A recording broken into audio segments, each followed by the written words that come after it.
Salut chers internautes de l'Ouragan du Midi, nous voulons vous dire encore merci. Merci pour vos likes, vos partages, vos j'aime et vos commentaires. Cela nous fait du bien. J'ai vu que dans ces derniers jours, nos vidéos sont beaucoup boostées grâce à vous, grâce à votre participation. Encore merci pour la confiance que vous nous faites. Ouragan du Midi est ici ce soir, encore comme tous les lundis, à partir de 20h heure GMT. Alors, pour partager ce thème ce soir, l'Afrique est l'arme de la démographie. Voilà, nous allons traiter ce thème parce qu'il est très important.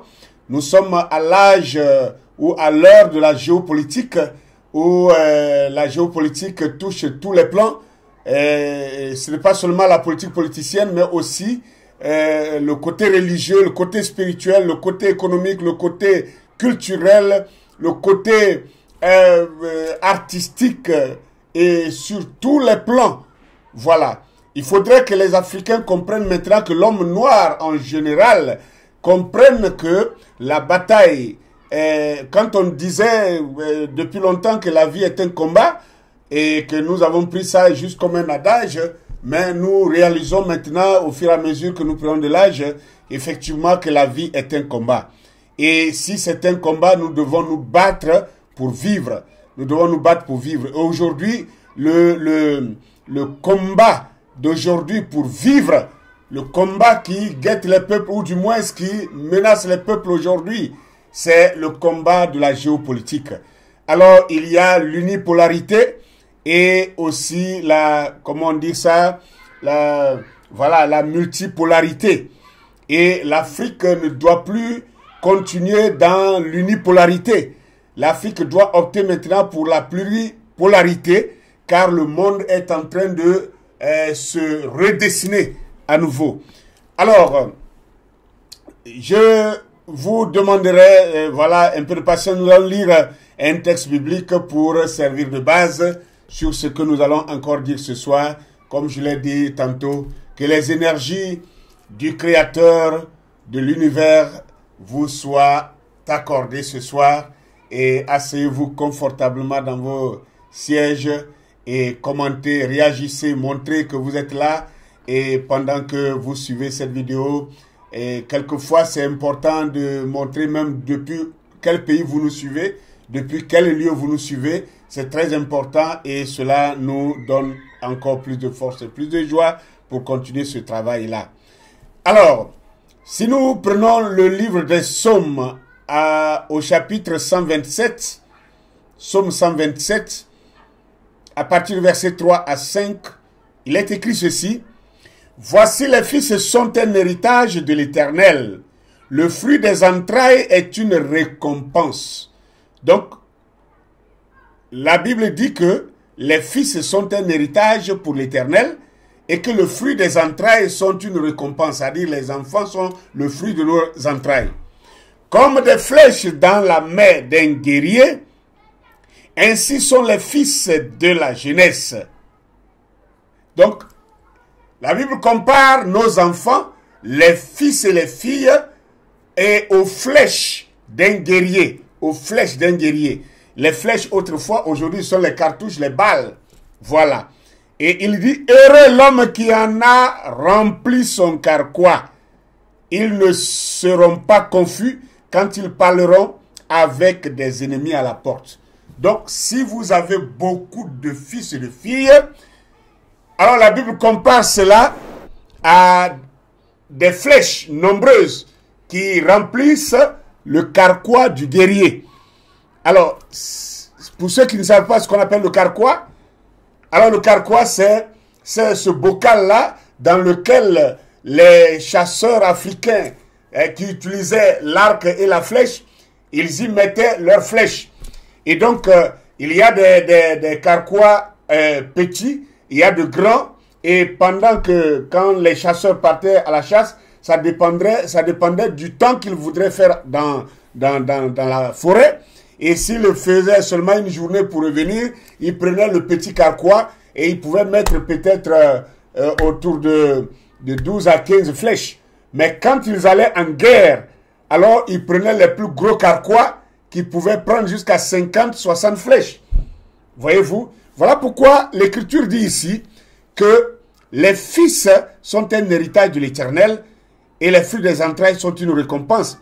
Et comme les flèches dans la main d'un guerrier, ainsi sont les fils de la jeunesse. Et il dit, heureux l'homme qui en a rempli son carquois. Ils ne seront pas confus quand ils parleront avec des ennemis à la porte. Donc aujourd'hui, on ne va plus en guerre forcément avec des flèches. On y va avec des fusils, des armes à feu. Mais les armes à feu aussi ont leurs propres flèches. Ce sont les munitions.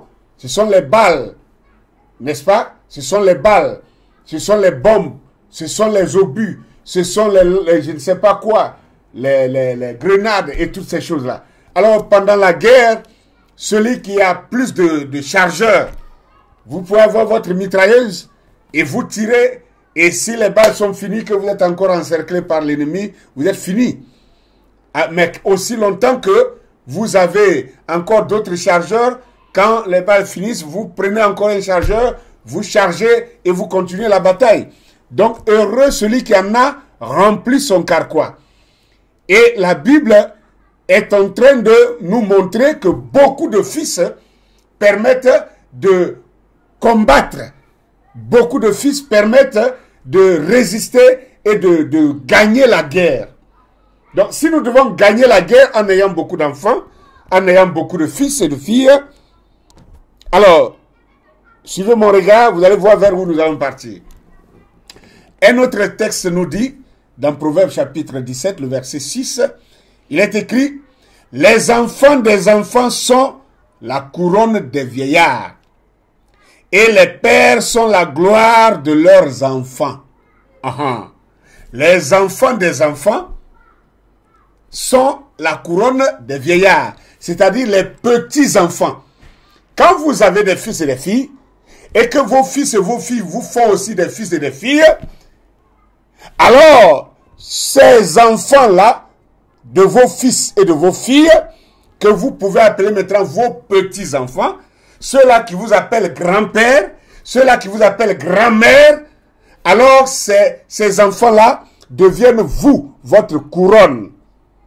Et il dit, les pères sont la gloire de leurs enfants. Alors, de même que vous êtes, vos petits-enfants deviennent votre couronne sur votre tête, alors vos enfants et vos petits-enfants vous regarderont comme leur gloire. Ils vous regarderont comme leur gloire. Alors, si je prends ces deux textes déjà, il y a beaucoup de textes que vous pouvez aussi prendre, et la Bible en a plein.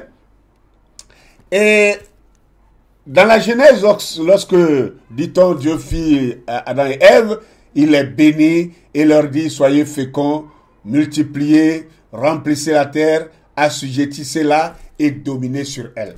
Voilà ce qu'il avait dit. Soyez féconds, multipliez, remplissez la terre. Dans cette lancée, s'alignent ces deux versets que nous venons de lire. Et si nous avons bien compris cela, il y a encore un hic qui va se susciter. C'est que depuis l'arrivée des religions, il y a quelque chose qui s'est hissé. Vous voyez, on ne peut pas lire des choses comme ça dans la même Bible, et puis des prédicateurs vont venir encore se mettre à la chair et vociférer contre le nombre d'enfants. Comment fait-on beaucoup d'enfants? C'est la question d'abord qu'on doit se poser. Si Dieu dit soyez féconds, multipliez, remplissez la terre et assujettissez-la, il y a un moyen par lequel faire ces enfants-là. Comme j'ai l'habitude de le dire, vous ne pouvez pas prendre une graine de maïs que vous voulez multiplier et mettre dans votre poche et garder cela dans votre poche pendant des semaines et penser qu'un jour vous allez sortir des milliers de graines de votre poche. C'est impossible. Vous ne pouvez pas prendre aussi ce grain-là et le mettre dans une bouteille et la mettre dans une bouteille fermée ou déposer sur du carreau de la vitre et attendre que vous aurez une récolte. Non. Pour multiplier votre grain de maïs, de mil ou de riz ou de blé ou quoi que ce soit, vous devez prendre ce grain-là et trouver une terre fertile. Pas n'importe quelle terre aussi, une terre fertile. Et vous devez engloutir cette graine dans la terre. Et vous devez maintenant souhaiter la pluie. Et quand la pluie descend et tombe sur cette terre fertile, quelque temps après, le grain germe et vous devez entretenir, n'est-ce pas, le bourgeon jusqu'à ce qu'il devienne mature. Et il va se reproduire et d'un grain, vous aurez des milliers de grains. Et vous allez en remplir des sacs et des greniers. Voilà comment, c'est la loi de la reproduction. C'est la loi de la nature. Ça fait partie des lois de la nature. Alors, Dieu ne peut pas vous dire, allez, soyez féconds, multipliez, remplissez la terre, et ne pas vous donner le moyen de le faire. Et il nous a donné le moyen de le faire. Voilà pourquoi je fustige premièrement la Trinité enseignée par la religion, que ce soit chrétienne ou je ne sais pas quoi encore, non, qui parle de Père, Fils et Saint-Esprit, ça n'existe pas. C'est un gros mensonge. Ce qui existe, c'est Père, Mère et Fils. Père, Mère et Fils.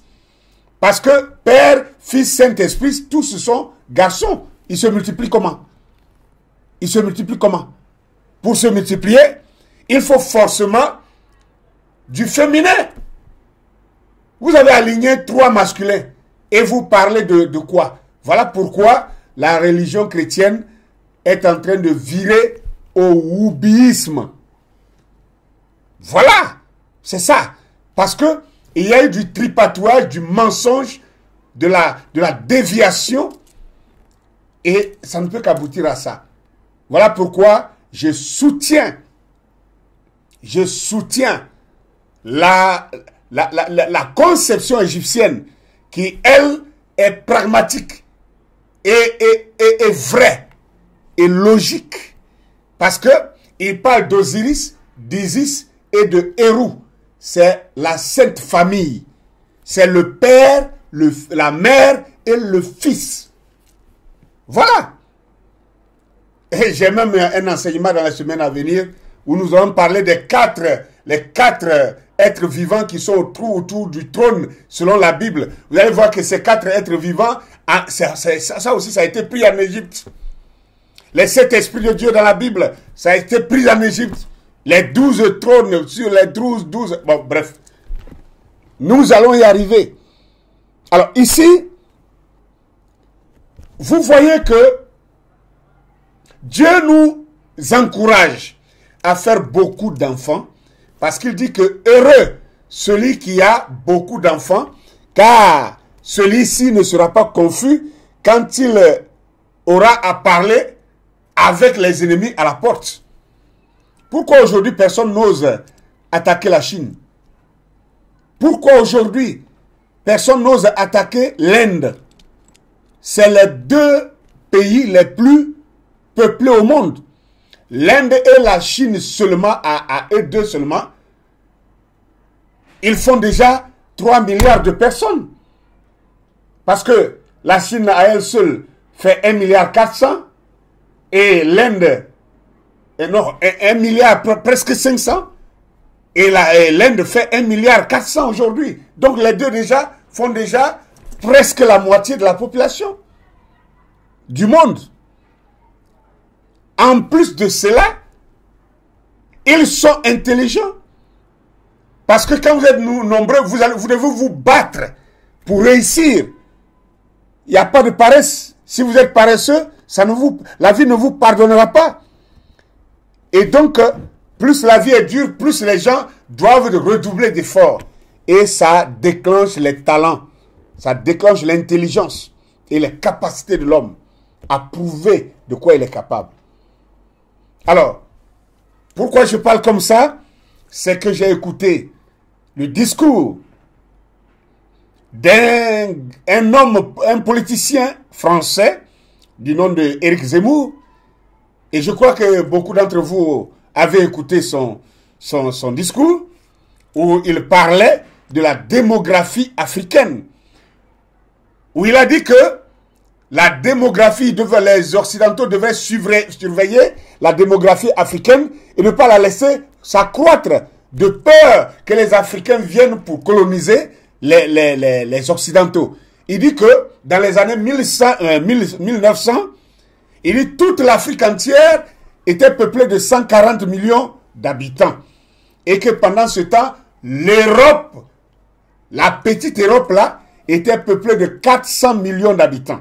Donc il y avait un Africain, quatre Européens pour un seul Africain. Il dit c'est pour cette raison-là qu'ils ont réussi à coloniser l'Afrique. Parce qu'ils étaient 4 fois plus nombreux que les Africains. Et il dit que si l'on ne prend garde que d'ici l'an 2030, que l'Afrique sera 2 milliards d'habitants et que l'Europe sera toujours à 400 millions d'habitants et que le rôle sera inversé et que en ce moment-là, l'Afrique colonisera l'Europe. Ça, c'est les paroles d'Éric Zemmour. Depuis le début du XXe siècle, il y a une explosion démographique en Afrique. Je vous donne quelques chiffres pour que vous compreniez. 100 millions d'habitants, 100 millions d'habitants dans toute l'Afrique en 1900. À l'époque, l'Europe, c'est 400 millions, grosso modo. Aujourd'hui, c'est 1,5 milliard. Demain, 2 milliards. En 2050, 2,5 milliards d'Africains. En un siècle et demi. Et nous, on n'a pas bougé. Exactement. Et nous sommes restés à 400 millions. Donc, le rapport de force s'est inversé. Il y avait 4 Européens pour un Africain, il y a désormais 4 Africains pour un Européen. Dernier élément, quand il y avait 4 Européens pour un Africain, qu'est-ce que nous avons fait? Nous avons colonisé l'Afrique. Quand il y a désormais 4 Africains pour un Européen, qu'est-ce qui se passe? L'Afrique colonise l'Europe. Et en particulier la France. Alors, un intellectuel sénégalais l'a aussi répondu.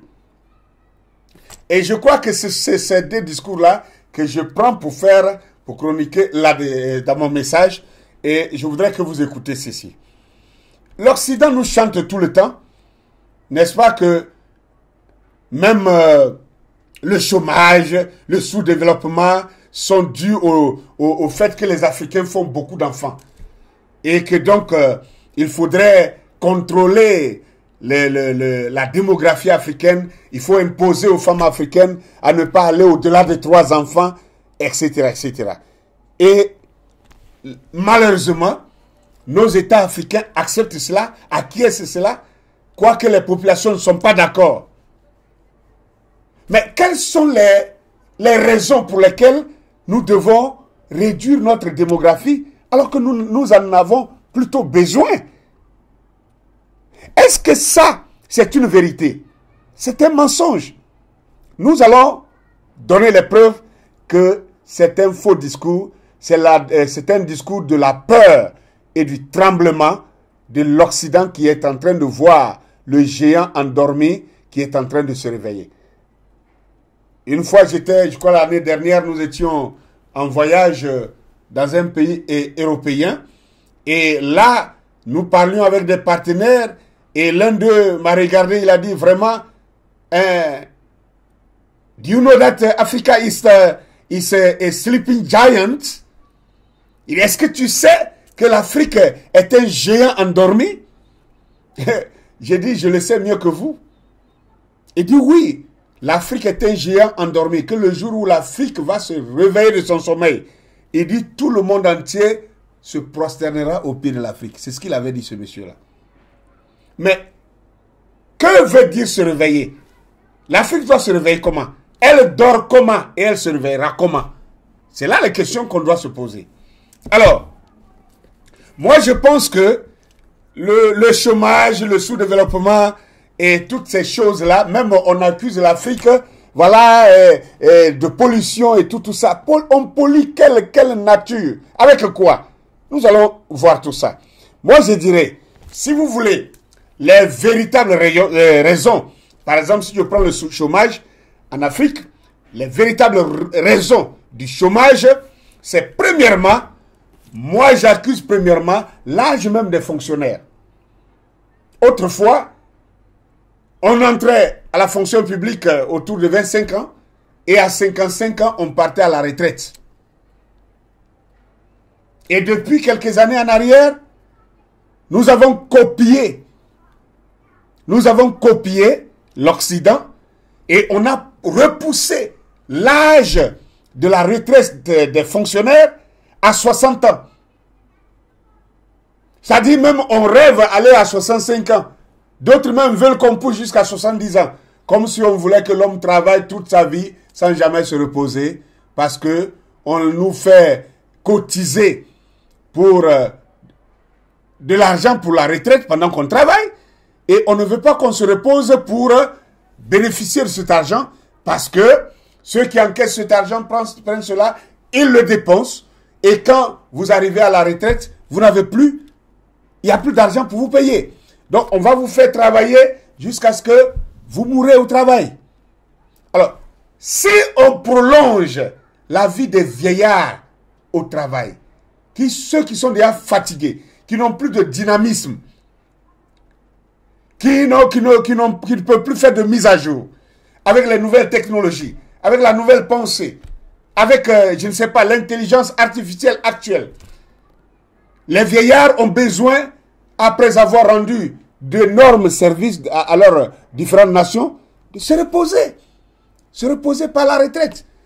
Mais comment se fait-il qu'on maintient un vieillard qui se lève à 4 heures du matin et c'est son fils de 30 ans qui va venir lui ouvrir le portail pour que papa aille au travail. Et il va retourner pour dormir. Le fils de 30 ans, de 35 ans, de 40 ans est couché dans le divan pour attendre que papa arrive le soir du travail. Un papa de 70 ans, un papa de 65, 70 ans qui continue d'aller au travail pendant que ses fils et ses filles de 30 à 40 ans sont à la maison. Et vous venez parler de chômage avec la démographie. Ça n'a rien à voir avec la démographie.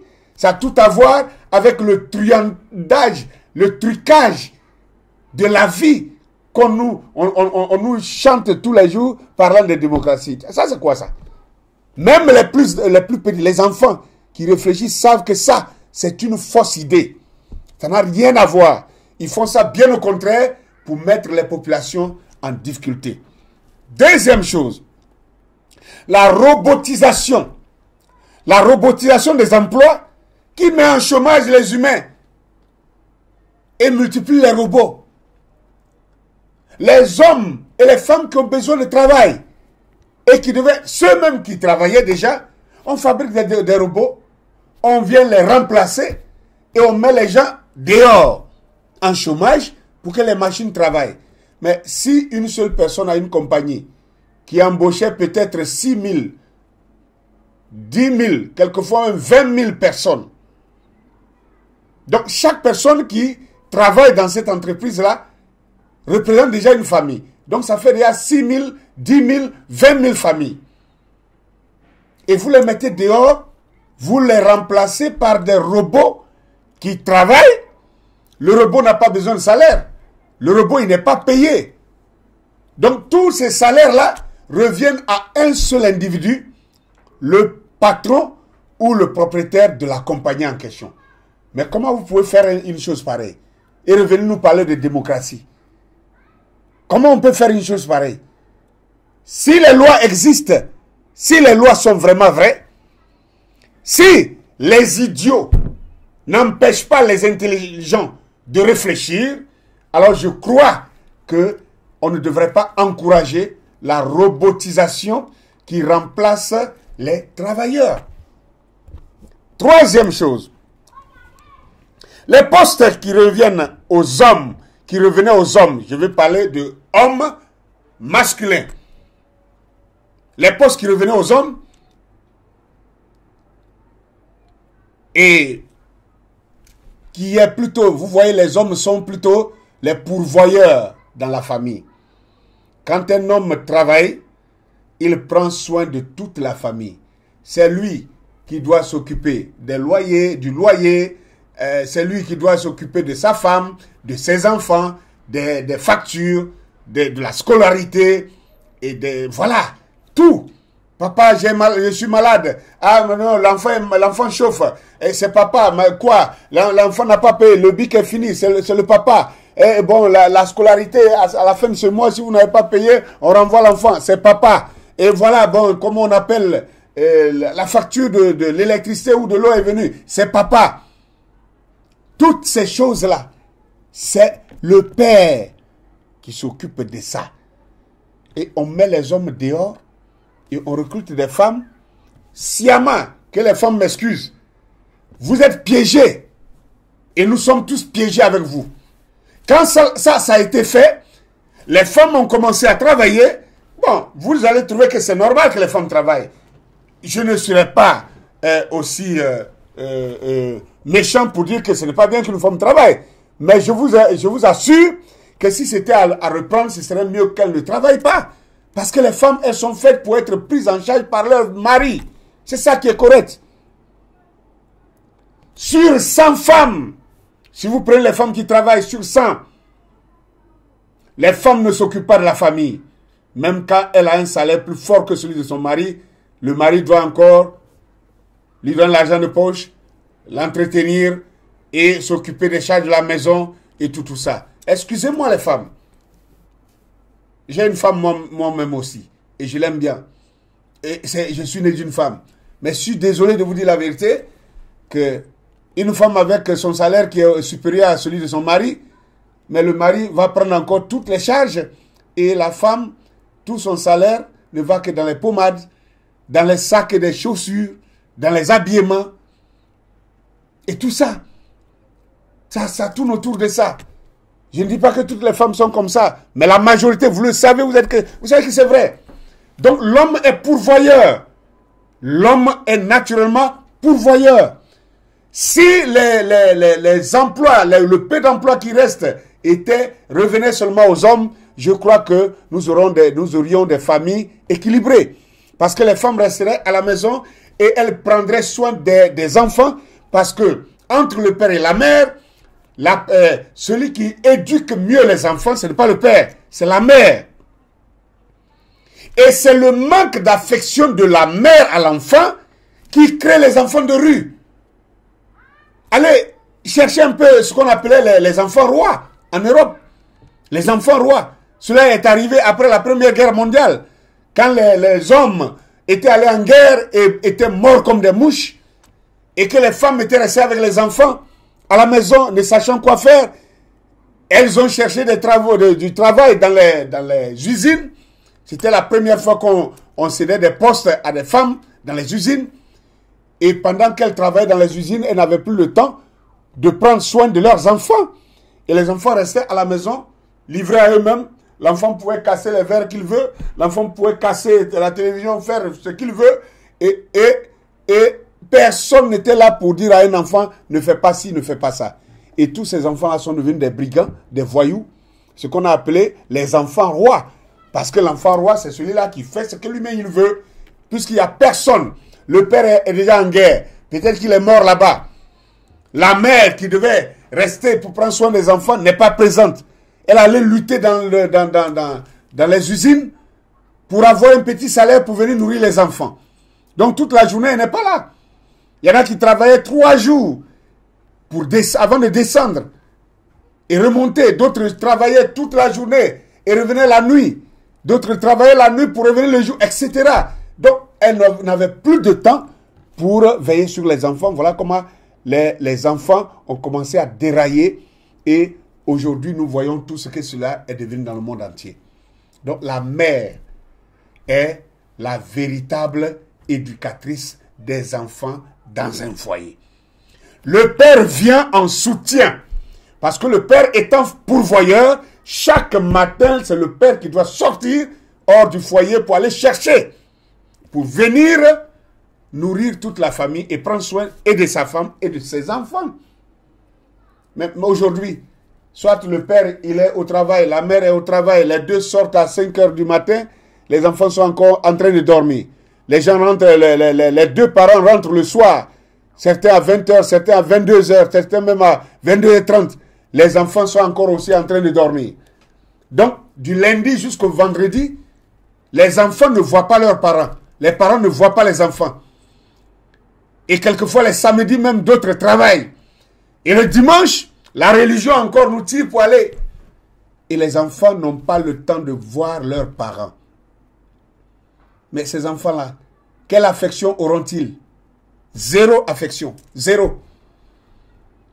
Ce qui produit des enfants rois, des enfants de la rue, des brigands, des ceci, des cela, des ceci, des cela. Conclusion finale, résultat plutôt final, c'est le djihadisme, c'est le terrorisme. On les recrute facilement, ils deviennent des dealers de drogue, beaucoup de choses, des vendeurs d'armes, etc., etc. Parce que ils n'ont pas été encadrés, ils n'ont pas été éduqués, ils n'ont pas été suivis par les parents. L'autre chose, quand une mère allaite son enfant avec le lait qui sort de sa mamelle, cela a une vibration, cela a un pouvoir. Et cela crée une affection entre le bébé et sa mère.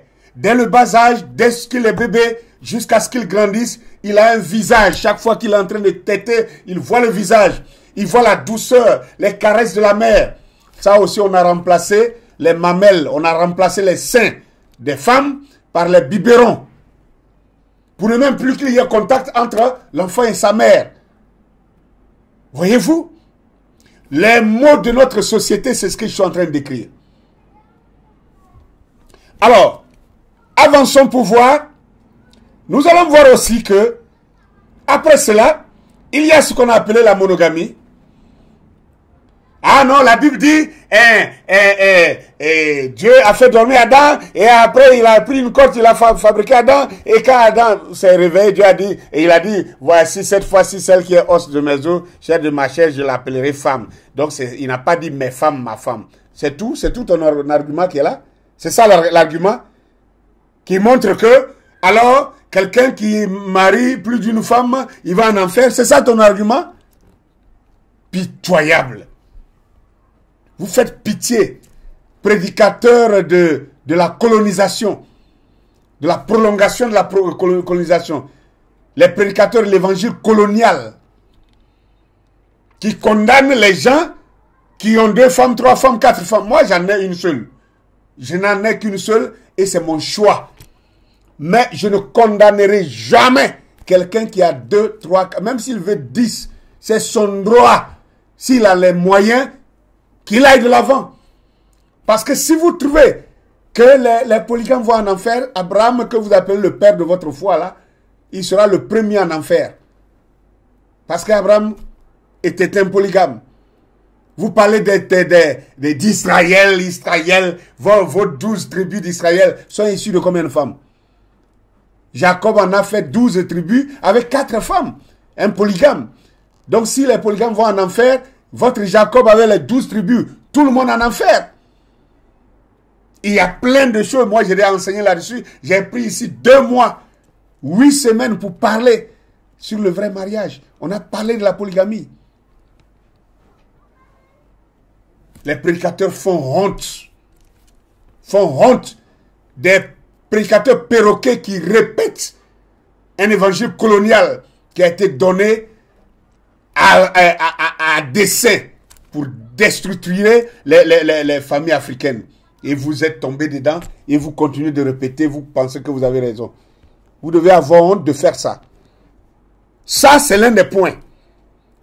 Et non seulement ils ont réussi à glisser ce mensonge de la monogamie dans le christianisme, comme si ça ne suffisait pas, on nous a prescrit le contrôle de naissance. Contrôle des naissances.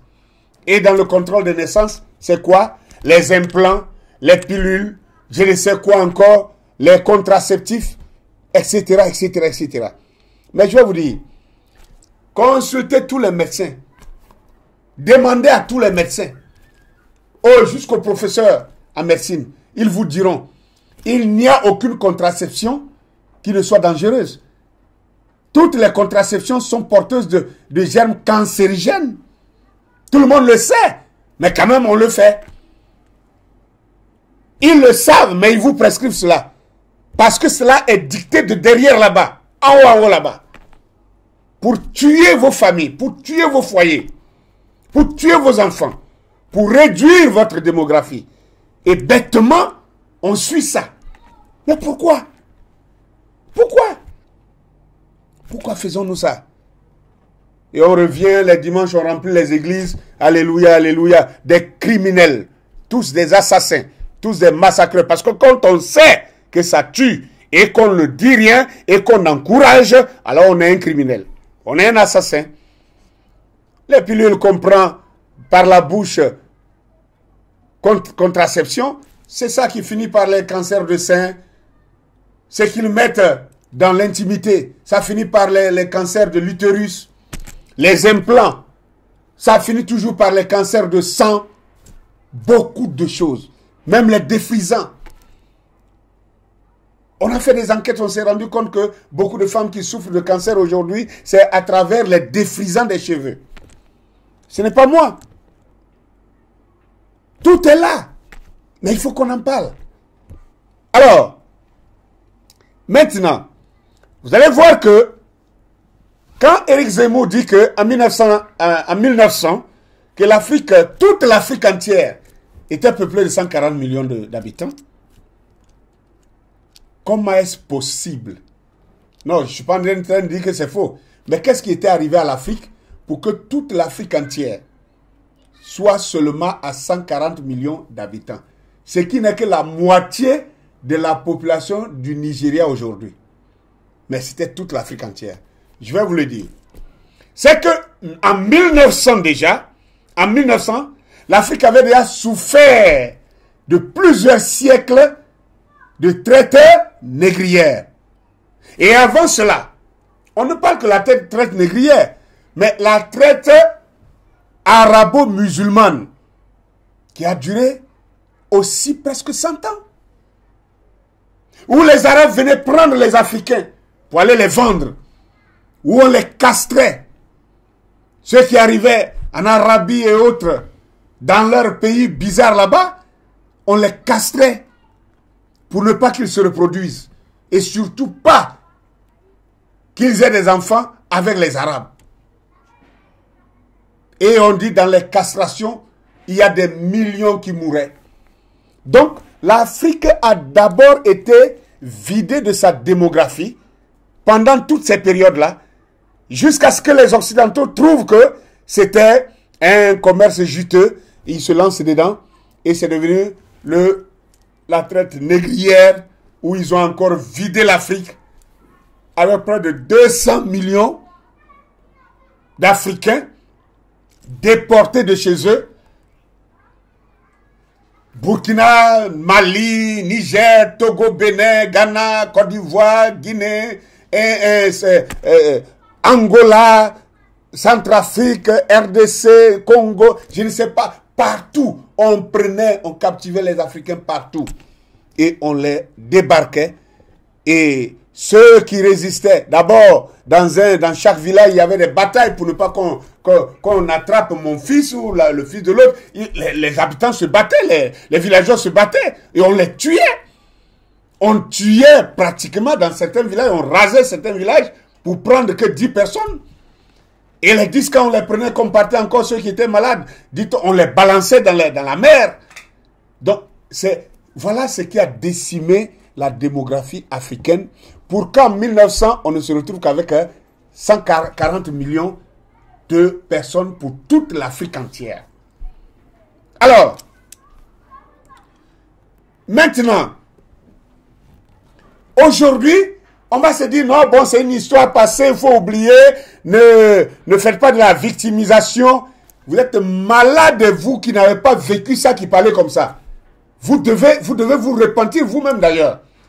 Un peuple qui ne connaît pas son histoire est condamné à la revivre. Nous devons le dire et le dire s'il y a 1000 ans, on doit le dire et continuer de le dire. On doit écrire ça dans nos histoires.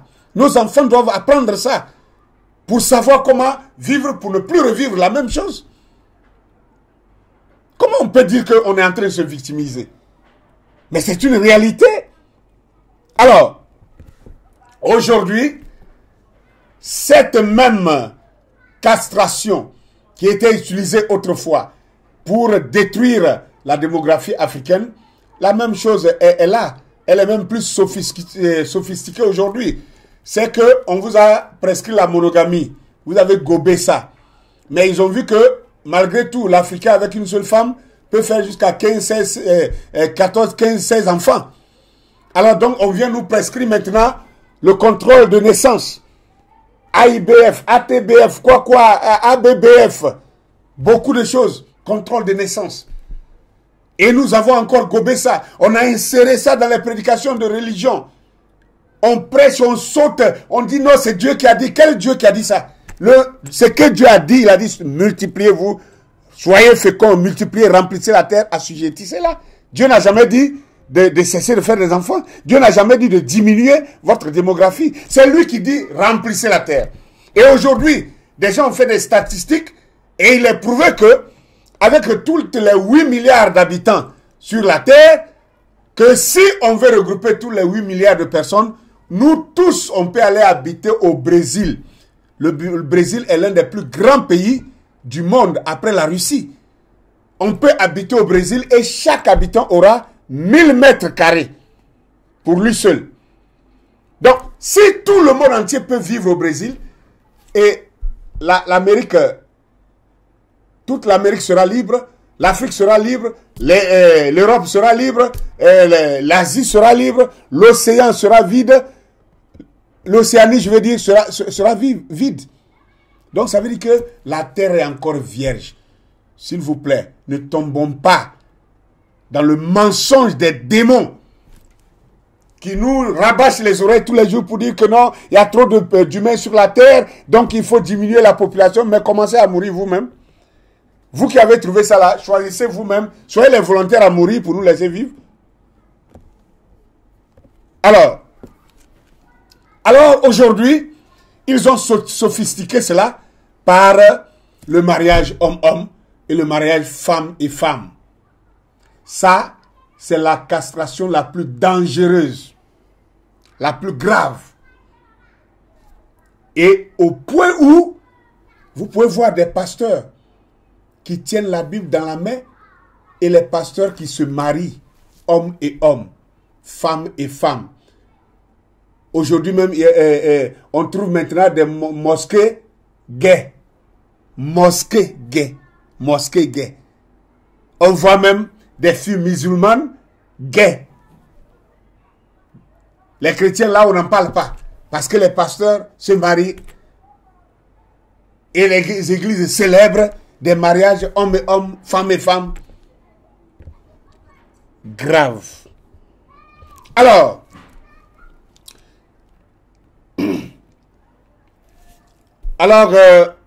la raison pour laquelle l'Occident a peur de notre démographie, ils ont mis en place un certain nombre d'éléments pour freiner notre démographie. Ils font tout ça, mais les Africains continuent quand même de résister. Vous voyez, ils fabriquent des maladies fabriquées en laboratoire, les repas OGM, hein, les herbicides qu'on nous prescrit maintenant pour dire qu'ils veulent aider les populations, le peuple paysan à ne plus se fatiguer. Mais les herbicides, c'est tout ça qui contribue au wokisme. C'est tout ça qui nous contamine avec des cancers.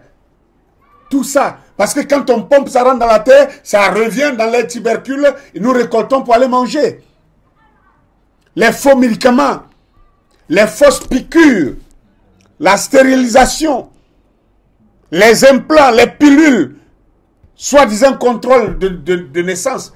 Et comme si ça ne suffisait pas, on crée le terrorisme, on crée le djihadisme un peu partout. Tout ça pour décimer, tout ça pour atteindre la démographie des Africains. Peuple africain, c'est notre saison. Peuple africain, c'est notre heure. L'ère du Verseau, la vérité doit être dite, mais aussi les actions doivent être menées. Mon frère, tu ne vas pas en enfer en ayant deux femmes. Le polygame ne va pas en enfer. Si le polygame doit être en enfer, le monogame doit être le premier. C'est que le polygame va le trouver après. Si d'abord ça existe, cet enfer. Ok. Comme l'a dit l'intellectuel sénégalais, lui il a dit, en répondant à Éric Zemmour, il a dit que quand un enfant africain naît, les Occidentaux ne voient pas l'enfant, mais ils voient la bouche de l'enfant africain à nourrir. Comme si c'est eux qui nous nourrissaient ici. Et ils voient la bouche de l'enfant à nourrir. Mais quand un enfant occidental naît, les Occidentaux ne voient pas la bouche de l'enfant à nourrir, ils voient le cerveau de l'enfant qui vient sur la terre pour apporter un plus au développement de son pays. Vous voyez quelle moquerie. Vous voyez comment ils nous traitent. Dans leur pensée, on est toujours encore des sous-hommes d'après eux. Alors que l'homme noir est le père de toutes les civilisations. Soyez fiers d'être noirs. Alors, ils nous accusent encore plus. Non, la pollution, la couche d'ozone est déchirée, ceci, cela. Oh, voilà, le réchauffement climatique. Les Africains doivent contribuer. En faisant quoi? Qui pollue la terre? Qui est en train d'accélérer le réchauffement climatique? Je vais vous le dire. Le réchauffement climatique est lié à l'industrialisation. Est-ce qu'il y a un seul pays africain industrialisé? La réponse est non. C'est aussi aux multiples essais des armes balistiques. Est-ce qu'il y a un seul pays africain qui fabrique des armes? Non. C'est eux qui fabriquent les bombes. Et à chaque bombe, ils doivent l'essayer. Je crois que même le Satan 2 de la Russie a été encore essayé dernièrement. Et c'est eux. Vous pouvez vous imaginer la puissance de feu des bombes nucléaires, des bombes ceci, bombes à hydrogène, toutes ces bombes-là, ils les testent quelque part. Ils les testent. Les missiles, ils les testent. Jusqu'aux petites balles, ils les testent toutes. Et c'est du feu. Sans compter le gaz qu'ils utilisent dans leurs industries, qui les échappe. Qui est responsable du réchauffement climatique? Est-ce l'Occident ou l'Afrique? La réponse est claire. C'est bien l'Occident, ce n'est pas l'Afrique. Sommes-nous coupables de quoi? C'est pourquoi l'Africain doit se libérer de tout ça. De cette politique unipolaire et de cette politique orientée contre l'homme noir. L'heure est venue pour que nous allumions nos cerveaux. Comme le disait quelqu'un, éteignons nos portables et allumons nos cerveaux. Parce que l'heure est grave. Nous devons entrer dans cette bataille. Nous devons rentrer dans cette guerre-là et nous battre pour notre survie et pour la survie de nos enfants et de notre race. C'est très important. Alors, aussi, je voudrais vous dire une chose. Dans cette bataille, ça ne va pas être facile. Ça va être difficile. Mais sachez une chose, que quand les temps sont difficiles, comme le disait quelqu'un, produisent des hommes forts. C'est pendant les temps difficiles que les hommes forts naissent. Regardez un peu dans l'ARS. Des garçons se sélectionnent. Parce que leurs pays ont été soumis à des difficultés. Bref, un peu partout. Tous les grands hommes qu'on appelle les héros aujourd'hui, c'est des gens qui sont nés au moment où leur population, leur peuple était menacé de certaines choses et ils devaient prendre des responsabilités. Et ce sont ces responsabilités qui ont fait d'eux des héros. Donc, les temps difficiles produisent des hommes forts.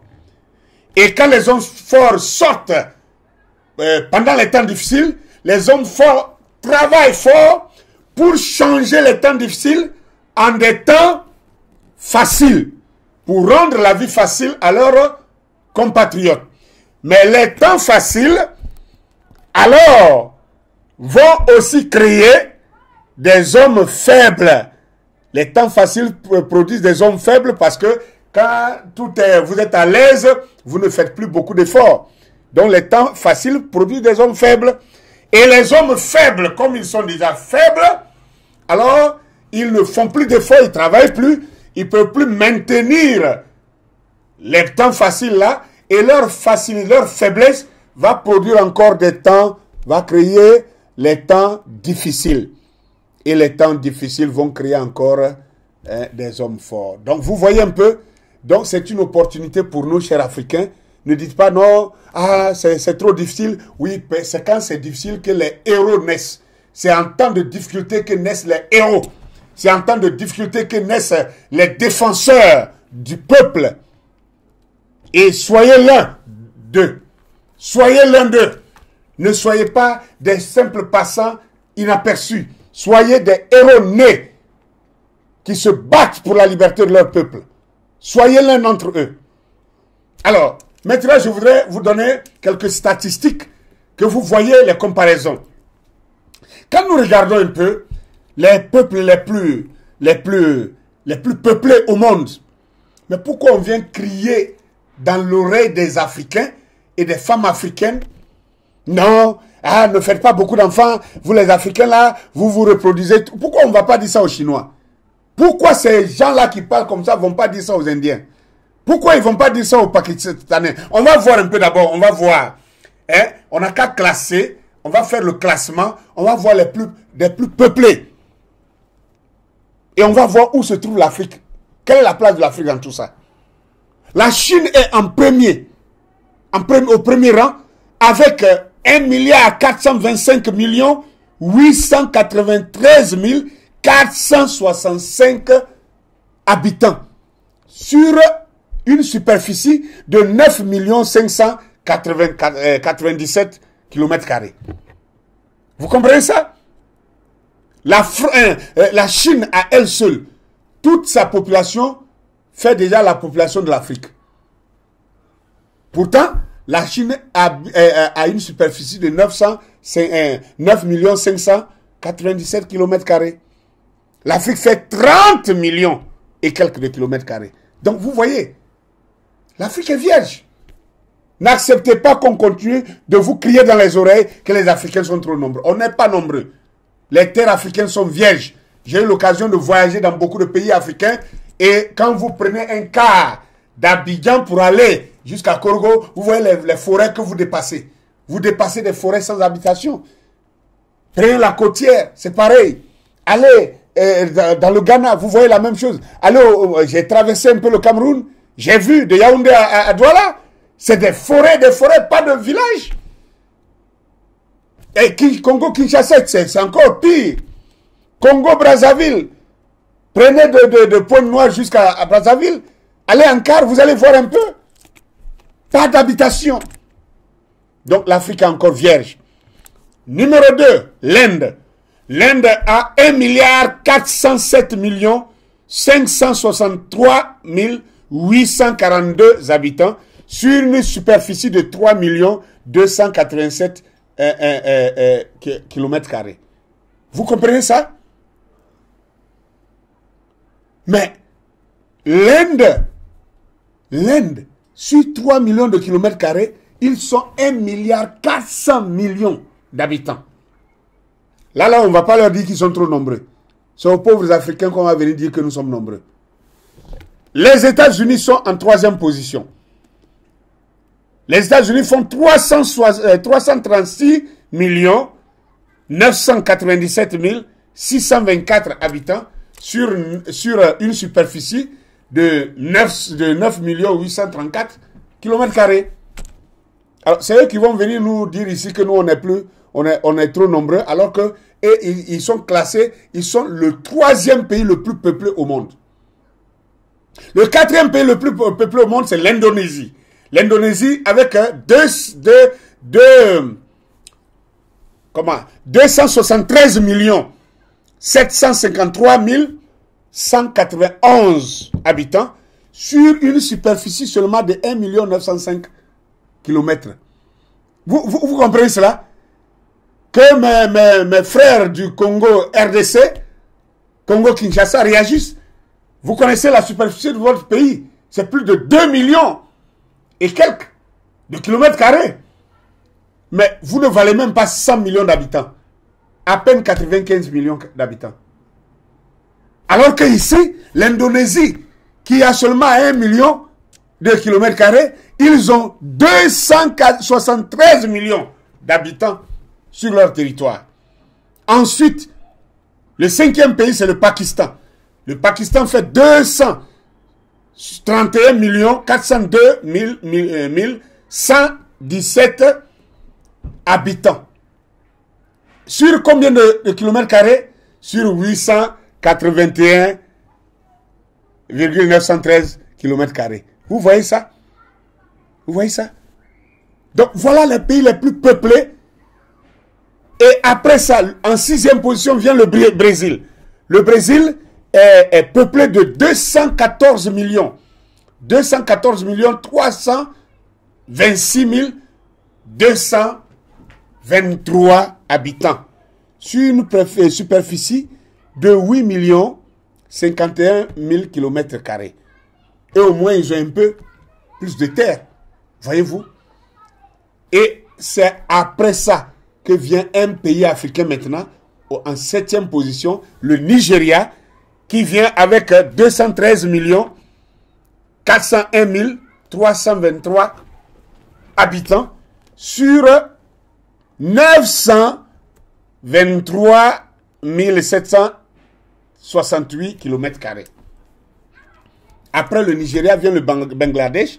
Après le Bangladesh vient la Russie. Après la Russie, en 10e position vient le Mexique. Le Japon vient en 11e position. Et c'est après, en 12e position, qu'on trouve un autre pays africain, l'Éthiopie, avec 120 millions d'habitants sur 1 112 kilomètres carrés. Et après, on repart encore avec la Philippine, 13e position. Donc, vous allez voir défiler sur votre écran le classement de ces populations-là. Et vous voyez que l'Afrique est vierge. L'Afrique n'est pas peuplée. Mais pourquoi on nous pollue l'air tous les jours? On ne peut pas dormir. On pollue nos eaux. On pollue l'air qu'on respire. On nous vend de faux médicaments. Tout ça pour nous tuer. De fausses piqûres. Tout ça pour nous tuer. Il y a des choses que on vend seulement en Afrique qu'on ne vend pas chez eux là-bas. Ils fabriquent des médicaments qu'ils disent que cela ne soit pas vendu aux États-Unis, au Canada et en Europe. Seulement en Afrique. Mais pourquoi ça? Qu'est-ce que nous on a fait? C'est pourquoi, Africain, réveille-toi. C'est pourquoi, peuple noir, réveille-toi, où que tu sois. Réveille-toi. Quand on dit réveille-toi, réveille ta conscience. Réveille ton dynamisme. Réveille ta pensée. Réveille ton intelligence. Change de formule de pensée. Change de perception. Tu n'es pas un moins que rien. Tu es le père de l'humanité. Tu es le père de toutes les civilisations. Tu es le père de toutes les connaissances, de tous les savoirs. Tu es le père de toutes les spiritualités. Le mot Dieu a été prononcé pour la première fois dans le peuple noir et en Afrique. Il faut que vous reteniez cela. Alors, la démographie, l'arme de l'Afrique. L'arme de l'Afrique, c'est une arme. Nous devons utiliser cette arme-là pour cette bataille. Alors, vraiment, chers internautes, réagissez et mettons-nous vraiment en action. Protégeons nos familles, protégeons nos peuples, nos populations, protégeons nos frères, nos sœurs. Et surtout, si nous ne pouvons pas nous respecter entre nous Africains, entre nous Noirs et Noirs, n'attendons pas que quelqu'un d'autre nous respecte. C'est ce qui nous manque qui fait que partout que nous allions, nous sommes lynchés, rejetés, jetés, crachés dessus, marginalisés et toutes ces choses. Commençons maintenant à nous aimer, à nous soutenir, à nous valoriser, à nous fortifier, à nous encourager les uns les autres, à nous soutenir les uns les autres. C'est là, c'est par ça seulement que nous allons mériter le respect des autres. C'était l'Ouragan du Midi. Rendez-vous pour le lundi prochain à la même heure, 20h GMT, et nous allons débattre sur un autre sujet. c'est la saison pour chacun de vous. Alors, n'oubliez pas de m'encourager en payant mon livre La vérité sur les Hébreux noirs d'Afrique et les Khazars de Palestine. Que le Tout-Puissant vous enrichisse de ses énergies positives. À bientôt, à lundi soir.